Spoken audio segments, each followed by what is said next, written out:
Good morning, students. How are you doing today? I'm in school super bright and early this morning. My daughter Kyla, she has a fever, so did not see me at school today, as I'm sure you know by now.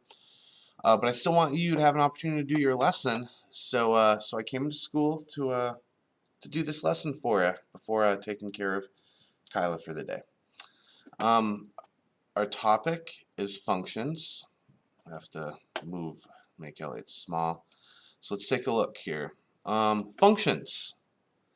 Functions an important definition to really understand in mathematics. And I like short and simple definitions. And the definition I've always liked for functions is one input, at most one output. You may have heard of this before in the vertical line test, looking at a graph. That if you had a graph that, say, was just a boring old parabola, this one passes the vertical line test because every time I draw a vertical line, I only touch the graph once. Or as another way of putting it, one input, one x value, one output, one y value. I'm going to put that under input. 1x, at most 1y. An example of a no is actually a sideways parabola, and if you draw a vertical line, you touch the graph more than once. At one x value, there's more than one input value, so the answer is no. Now, it's okay for an input value to not have an output value. The definition says at most one output. So it's okay for there to be 0 outputs for an x value or 1 output for an x value. It's just a problem when you have more than one output for a given x value. So that's the vertical line test. This is what most people associate with the word function. And at this level of math, in my opinion, that's okay to only make that connection. But you could do the same thing looking at a table. Here's an example of a yes, because I have all these different input values, and each input value has only one output value. Whereas this one right here, take a look at this. I have -3, 7 and -3, 10. So for this one input value of -3, there are 2 output values of 7 and 10. If we were to graph these 2 points, -3, 7, -3, 10, graphically now, they fail the vertical line test. So, so multiple x values with different y values, that's the problem. That's multiple inputs for one output, which is kind of confusing because when you think input, you think that you're looking, common sense tells me that you're going to be looking for multiple y values, but it's backwards because you're seeing multiple x values, but that means that you're having these different outputs. Anyway, if you have multiple x values with different y values, that's going to be the no situation. And if you just want to graph it, that could answer the question for you.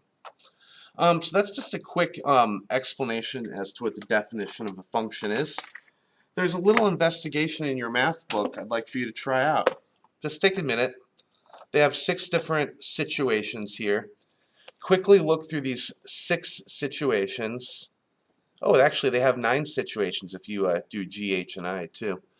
Take a minute, read through these 9 situations, and see are these situations functions or not.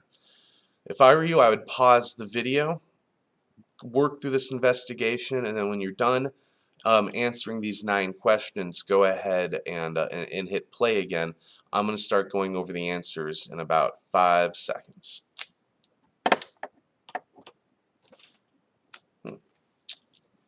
Turns out I cannot pause the document camera while I'm making these videos. And it's kind of hard because I'm having to hold the math book so it doesn't fall on the floor here. Okay, can I come up with a better, let's see, moving stuff around here. Alright, here we go. Situation A. Just simple graph, and if I try to draw a bunch of vertical lines, I'm only going to hit the graph once. So I have part A being a function. Part B, if I draw a vertical line here, it's this ellipse. I'm going to hit the ellipse more than once. So that one fails the vertical line test. So I'm going to put not function. I'm writing these down as I go. Part C, it's a bunch of points, a bunch of coordinates, but if you drew vertical lines through all of these coordinates, you only hit each coordinate once. So part C I have being a function. Part D, my inputs. All of my inputs go to different outputs. If I were to graph them, 1, 1, 2, 3, 3, 4, 4, 2. You could do the vertical line test with those points, but at the end of the day, the vertical line test would not be breached here. It will work out. Now this one's an interesting one. We have the point 1, 2, 2, 2, 3, 2, and 4, 2. If you quickly graph those, 1, 2, 2, 2, 3, 2, 4, 2. That sounds like a horizontal line to me. I think a horizontal line would be fine. So I'm going to go ahead and put a function for part E. Part F. Aha.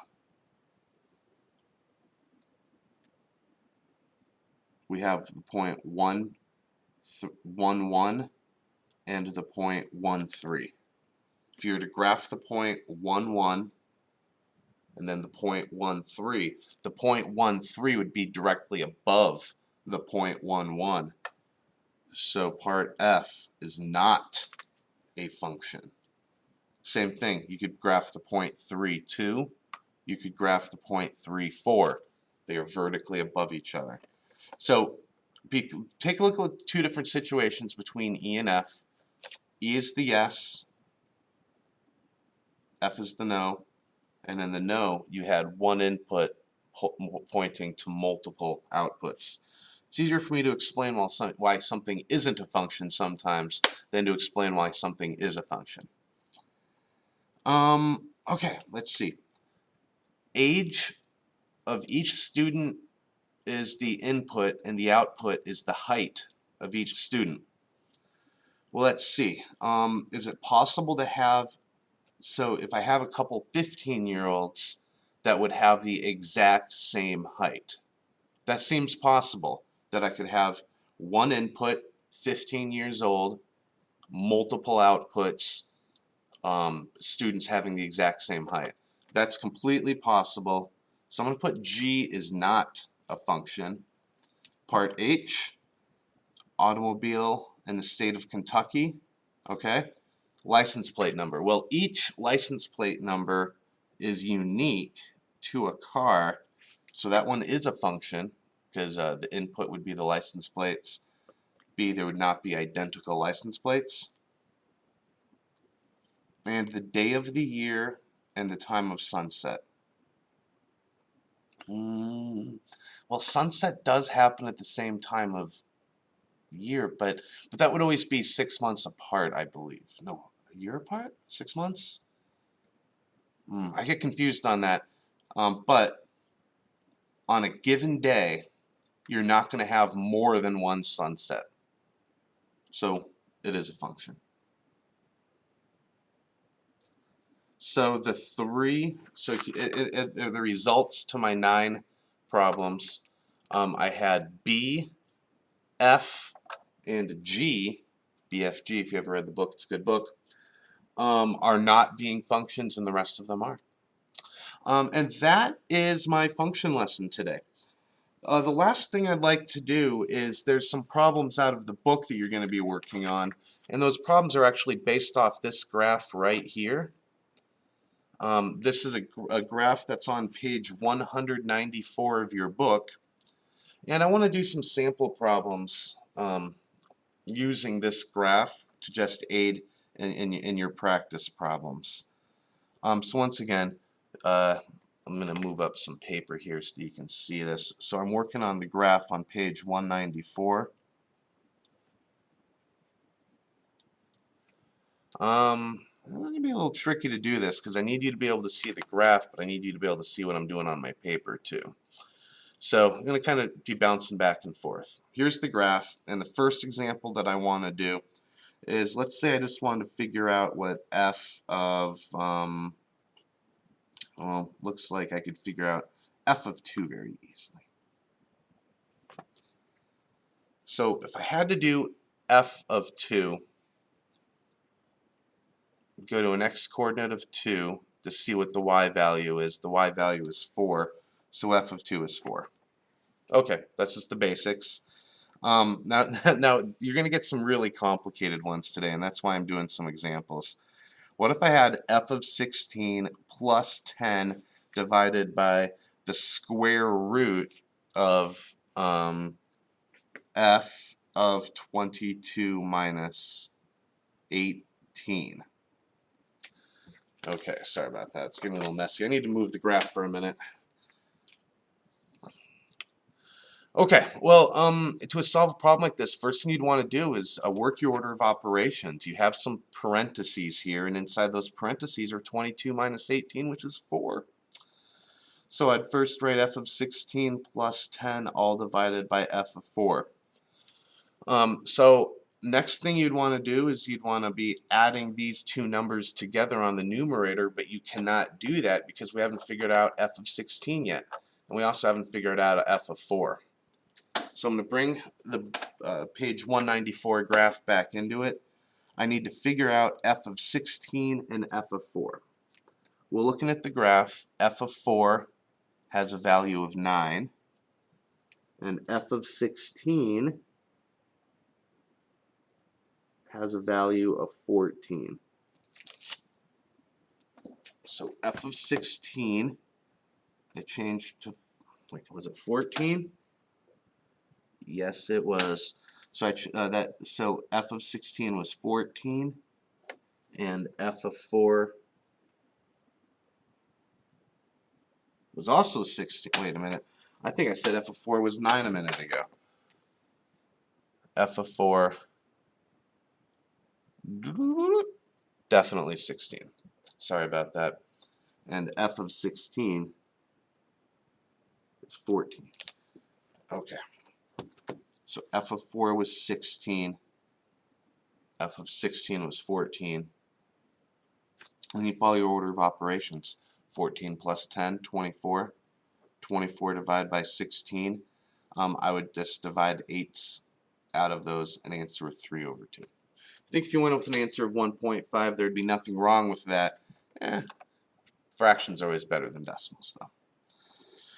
Okay, third example. These are going to be backwards problems, and for these, let's assume x is less than 10, and I'll show you what I mean by that in a minute. Let's find x when f of x equals 9. Backwards problem. So they're giving us the f of x. We have to find the x. So they're asking us when is the y value equal to 9. And I noticed that it's equal to 9 at 2 different spots. It's equal to 9 here and here. Oh, and that's why it matters. Assume x is less than 10. So I want the answer that's less than 10.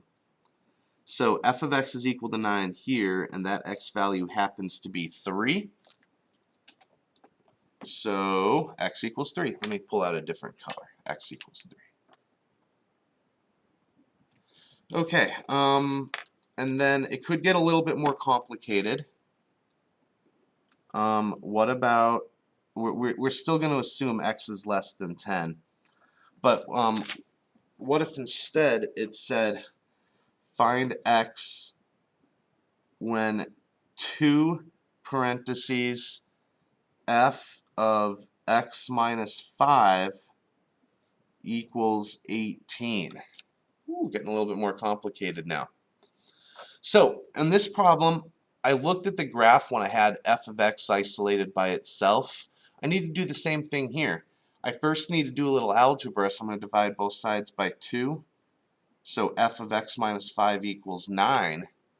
And now you're actually kind of where you were in the previous problem. When is the function equal to 9? And as you recall from the previous problem, f of x is equal to 9 when x equals 3. So you could apply the same general idea, but instead of being x equals 3, it would be x minus 5 equals 3. So they were just asking ourselves, when is this function, even though it's at x minus 5, when is that function equal to 9? And the function is equal to 9 at 3, assuming x is less than 10. But you still don't have x by itself over here, so then you would need to add this 5 to both sides and end up with x equals 8. So it's a similar problem to number 3, just a little bit more complicated. All right, everybody, I have 2 more examples for you. What about an extremely complicated graph one that they're making it really confusing? f of 16 plus f of 20. Order of operations, what I see on the inside of the parentheses is this f of 16 and this f of 20. So that's what I first need to figure out. F of 16 has a value of 14, and f of 20 has a value of 10. So I change the f of 16 to a 14 and the f of 20 to a 10. You can then add your 14 and your 10, that adds up to 24. So you're now sitting at f of 24, and in my graph, f of 24 appears to be equal to 5. So my answer would be 5. One last example. Cube roots are going to start coming up into your reality today. So cube root 25. So that's a number that you have to multiply 3 times and get an answer of 125. So 2 times 2 times 2 is 8. So that's not the answer. 4 times 4 times 4 is 64. That's not the answer. But 5. 5 times 5 times 5. 5 to the 3rd power is 125. So we'd say the cube root of 125 is equal to 5. And then last one, but what if it's, so we can do cube root in our head, sure, but what if it's a giant number like this, 250,047, well, not 250,047, and let me pull out the classroom approved calculator for this. A couple different ways of doing this. Right here, under this we call this the pi button, this arrow, this pointed up arrow.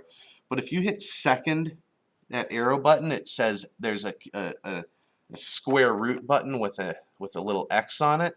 So that means that the kind of the any root number. So you're going to type in a 3 to symbolize cube root, then the second button into that one, and it'll say cube x root. So that's setting you up for a cube root. Then you could just type in your number, 250047, hit enter, and it'll give you the answer. Turns out the cube root of that 250,047 is 63.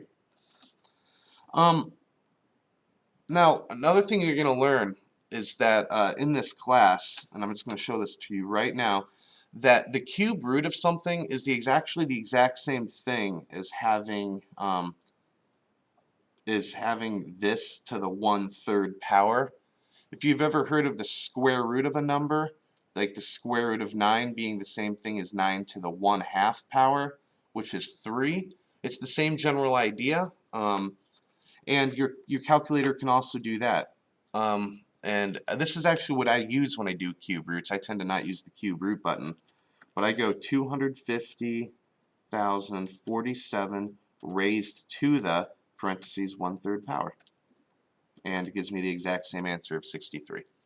So if you want to use the x root button, you can, but if you want to use fractional exponents, you can as well, whatever you are most comfortable with at this day and time. And students, that is all that I have for you. The main topic of today's lesson was functions, but then I thought these extra math examples might help you get through some of the problems that you're going to be practicing today on Monday in class and Tuesday tomorrow. I should be back at school on Tuesday. I hope you have yourselves a wonderful Monday and that you had a great weekend. And I'll see you tomorrow, everybody. Bye-bye.